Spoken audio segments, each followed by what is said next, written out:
حضرت ابو ہریرہ رضی اللہ تعالیٰ عنہ جب بھی ہاتھ اٹھاتے تھے تو یہ دعا کرتے تھے، اللہم اغفر لأبی ہریرہ ولأمی ولمن استغفر لہما، اے اللہ ابو ہریرہ کو بخش دے، حضرت ابو ہریرہ کی ماں کو بخش دے، اور قیامت تک جو ہم دونوں کے لیے بخشش کی دعا کرے اس کو بھی بخش دے۔ حضرت امام محمد بن سیرین ایک بزرگ ہوئے تابعی، جب بھی دعا کرتے تھے یہ دعا ضرور کرتے تھے، اے اللہ ابو ہریرہ کی بخشش کر دے۔ کسی نے کہا کہ تمہیں ابو ہریرہ رضی اللہ تعالیٰ عنہ ان کی ماں سے بڑی ہمدردی ہے؟ کہا ان سے جو ہمدردی ہونی ہے وہ تو ہونی ہے۔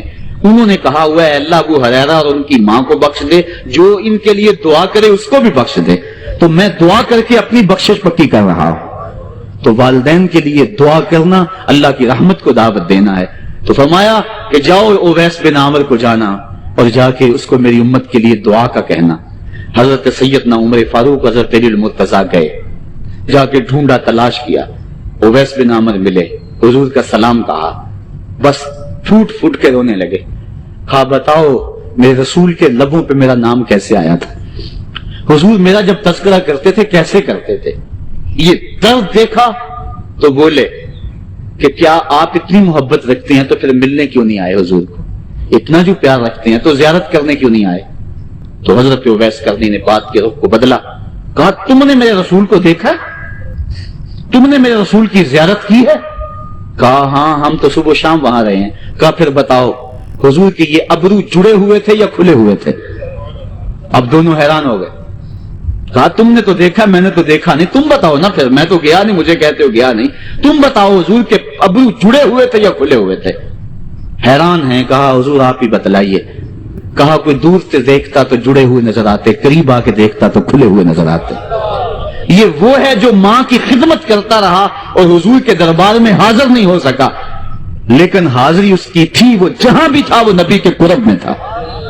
تو اس لیے ماں باپ کی خدمت اتنا بڑا وظیفہ ہے۔ حضرت بایزید بستامی کہتے ہیں میں نے حق معاف کروا لی اپنی ماں سے، کہ ماں تیرے حق ادا کروں یا اللہ کے حق ادا کروں؟ تو مجھے اپنے حق معاف کر دے، میں اللہ سے اپنے حق معاف کروا لیتا ہوں، اپنی اللہ کو راضی کر لیتا ہوں۔ جنگلوں میں گھومتے رہے، 12 سال بیت گئے، ایک دن دوبارہ آئے، بستان کی سمت سے گزرے، خیال آیا چلو ماں کو سلام کر جاؤں۔ تہجد کا وقت تھا، رات کا وقت تھا، دروازے پہ کھڑے رہ گئے کہ میری ماں سوئی ہوگی، میں نے کبھی کوئی خدمت نہیں کی ماں کی، تو اب اٹھا کے تکلیف کیوں دوں؟ ساری رات کھڑے رہے۔ جب تہجد کا وقت گزرا تو نالی سے پانی آیا، سمجھ گئے کہ میری ماں تہجد کے لیے اٹھی ہے، دروازے کے قریب ہو گئے تو ماں نے ہاتھ اٹھا لیے، کہا اللہ میرا بیٹا بایزید تیری طلب میں نکلا ہوا ہے، میں نے اسے اپنے حق معاف کر دیے، تو اس کو اپنا وصال عطا کر دے۔ حضرت بایزید دروازہ کھٹکھٹانے لگے اور ماں کے قدموں میں لپٹ گئے اور رو کے کہنے رہے جس رب کو میں جنگلوں میں تلاش کرتا ہوں وہ تو رب میری ماں کے پاس ہے۔ تو ماں کی دعاؤں میں اللہ کی رضا ہے، ماں راضی ہو جائے تو سمجھ لو خدا راضی ہے۔ اسی طریقے کے اسلامک بیانات سننے کے لیے ہمارے چینل کو سبسکرائب کریں۔